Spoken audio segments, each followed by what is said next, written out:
Welcome to your Max Podcast Now. Congratulations, world! Apple releases iPad 2 today, the second generation of its third post-PC device in 25 additional countries.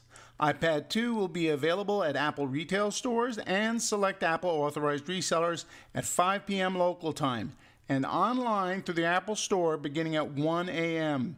Apple has also announced that all models of iPad 2 will be available in Hong Kong, Korea, Singapore, and additional countries in April. Today, the iPad 2 with Wi-Fi is now available in Australia, Austria, Belgium, Canada, Czech Republic, Denmark, Finland, France, Germany, Greece, Hungary, Iceland, Ireland, Italy, Luxembourg, Mexico, Netherlands, New Zealand, Norway, Poland, Portugal, Spain, Sweden, Switzerland, and the UK. A lot of what has kept the Android market from being a true alternative to the iPhone's App Store is about to be eliminated. All Things Digital reports that Google announced that it will be launching in-app billing next week, allowing developers to monetize by selling chapters, episodes, levels, or virtual goods from inside the application. Previously, the only other way to monetize on Android was to sell an application. This opens the door to a whole new way to monetize free applications on the platform. Also from All Things Digital, there's some interesting news from R.I.M. When the BlackBerry Playbook arrives at market next month, its app ecosystem is now going to be quite a bit larger than had been expected. Research in Motion announced that its forthcoming tablet will support BlackBerry Java and Android applications, which means the Playbook isn't launching with 100 apps, it's launching with well over 200,000 apps. You'll need an app player to actually use them on the device, but that shouldn't be too much of a bother assuming it works well. Theoretically, this seems a smart move and will hopefully appease potential buyers looking for a big catalog of apps and app developers looking for a big user base. But R.I.M. needs to execute it flawlessly, or the move could backfire. There was an iPad app that came out for one cable company last week that I kind of ignored as far as news was concerned, since it only affected one segment of the US population. But now it's become a battleground for the transition from traditional forms of media delivery to new forms. So here we go.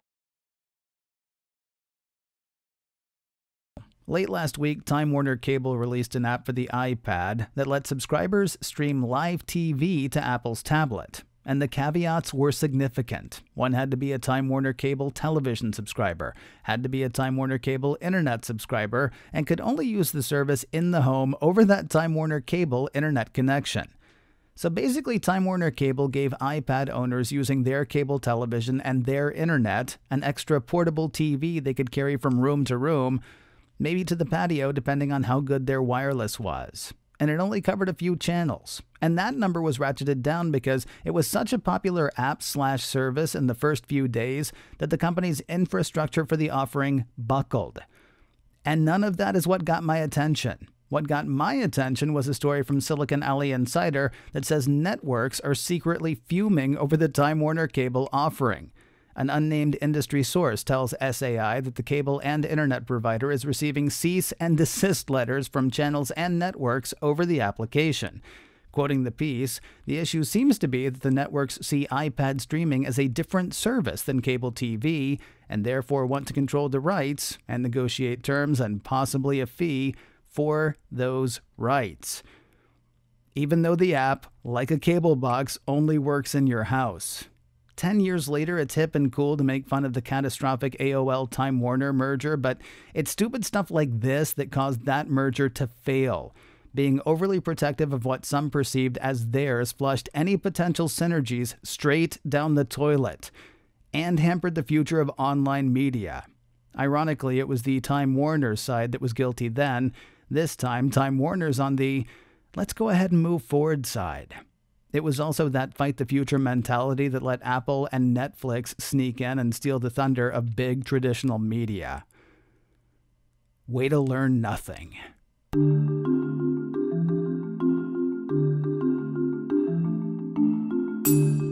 And so another week in the Magic Apple Kingdom draws to a close, boys and girls. I want to thank Ken Ray for his op-ed piece today. Don't forget to visit Ken at MacOSKen.com, listen to his podcast, and sign up for Day 6, where on Saturdays he does a half-hour interview with a Mac personality. As for me, I gotta clean this place up. What a tip. But until then, remember, download, double-click, drop out.